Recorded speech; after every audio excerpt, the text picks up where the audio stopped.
Hi, I thought I'd make a really short video now that our stories are longer, just to walk you through some of my thought processes that might help, especially if you are struggling with run-on sentences in your lead. That is not an uncommon problem because you are trying to get a lot of very important information into one sentence. The more you practice, the easier it will get. The more you read other people's leads, actually you'll learn from that without working at it. So I would recommend that you spend a minute or two every day reading over the first paragraph of stories in the newspaper in your hometown or city next to you. So let's look at this story that we did Friday night about the fire. And so what you need to do is ask yourself again, what is the story really about? There's a bunch of stuff going on here. There was a lot of thunderstorm activity.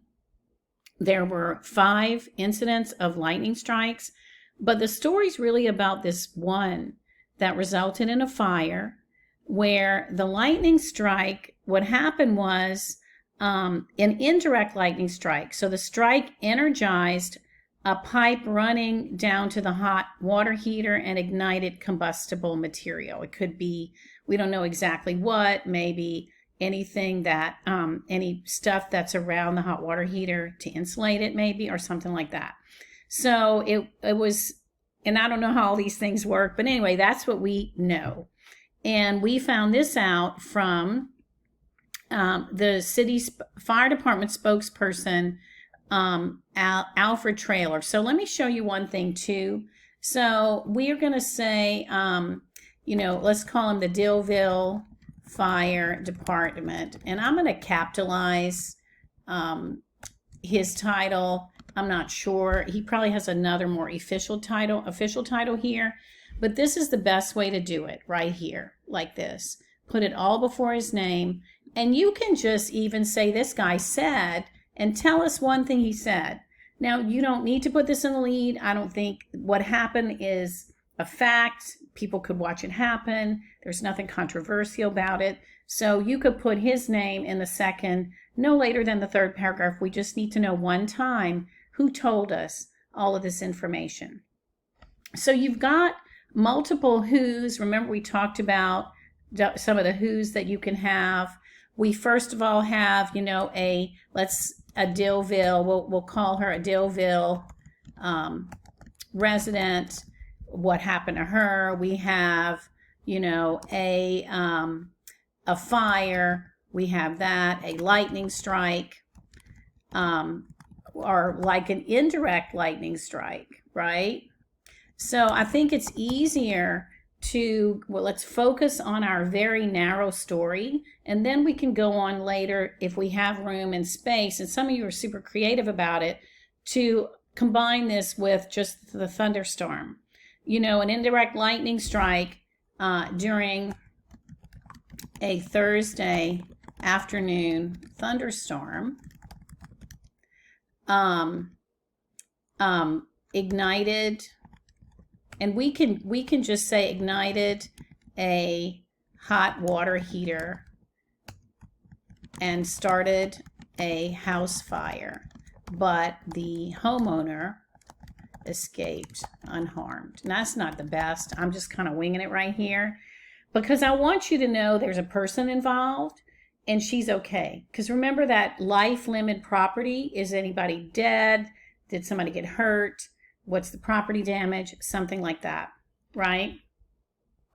A fire started. Oh, I don't have the address here. So we would want to put at least the street at 245 Daniel Drive. A house fire, okay, or at a house at, I'm glad you're watching me do this thought process because that's what you need to do too. I'm not spend a lot of time ruminating. I'm going to kind of get started. I can always go back and fix some things after. When an indirect lightning strike, and I can go on and then explain this and actually put this here. Now let me show you one thing too. You want to check to make sure that your lead is 30 to 35 words. Okay, so I'm in a Word document right now, and I'm usually use Google Docs, but sometimes I can go in here and see what my word count is. One of these, I should say, here's tools, sorry. Let's see, word count. And so what I highlighted is 24 words. See that? If you put it in a Google Doc, you can do the same thing. If you're in Pages, you can do the same thing. Whatever platform you use has a word count here, right? So if you look at, let me show you what I call words that help us insert information. I call those time order words. So an indirect lightning strike during a thunderstorm ignited, there's my verb, it's kind of far back from a hot water heater and started a house fire, right? But I can have a compound sentence. It's not the best thing to do, but it's better than a run-on. And but tells me this bad thing happened, but something different happened, right? A Dealville resident, I can even say a Dealville homeowner, because if I say that, then I've already got her owning a house. We know she's in a house, and sometimes that helps save me a little bit of time. Explain, escaped unharmed when an indirect lightning strike. Okay, so again, the more you do this, you've got multiple who's. You've got the firefighters, you've got the neighbors, but I really think by starting with the person involved, the fire itself, or the lightning strike's probably your best bet. Because if you started with the firefighters, we have to tell you they got there, and it's going to take a while before you actually know why they had to go there anyway. Okay?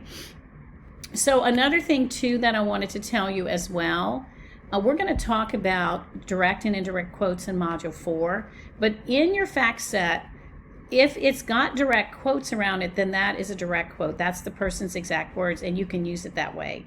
When you don't have any quotation marks, those are all paraphrase statements.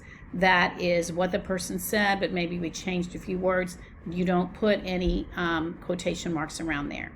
So that's a simple way maybe to help you think through that. If you know that run-on sentences are a problem for you, then all your antennae are going to be up here. Read out loud. That's a key thing too. And also,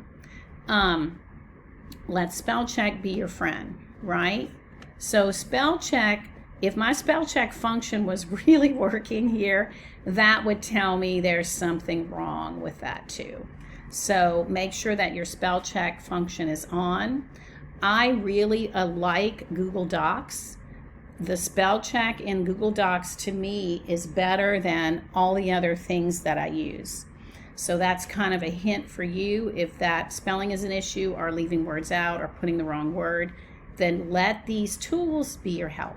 Hope this helps. Thanks a bunch.